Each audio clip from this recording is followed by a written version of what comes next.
Managers, a lot of times they are stuck with the same budget year over year, or they kind of got a budget that might be shrinking, especially now with the recession kind of looming on the horizon.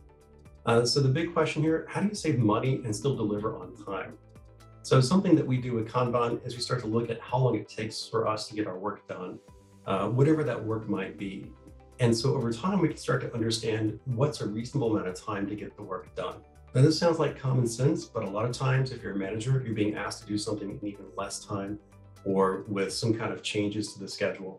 You need to figure out what makes the most sense in terms of how to get things delivered on time. So when we're using the Kanban method, we can start to build a profile of how much time a project might take.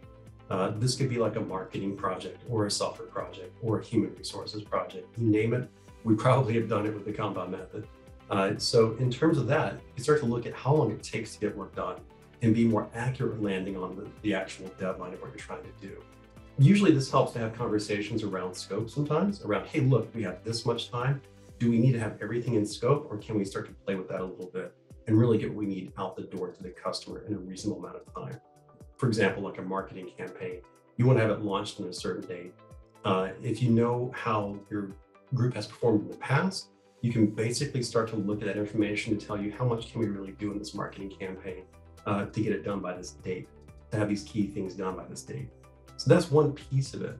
When it comes to saving money, like I was just talking about, you can reduce scope, like we talked about, which is a very common project thing that people do. But also at the same time, I think I'd mentioned this before to other people, you can increase the amount of things you get done using the Kanban method, typically by limiting how much you do, and then starting to focus more and more on what's important to do. So you end up with kind of a combination effect. This idea of reducing the amount of time it takes to get things done, which means you can get more produced over a given period of time.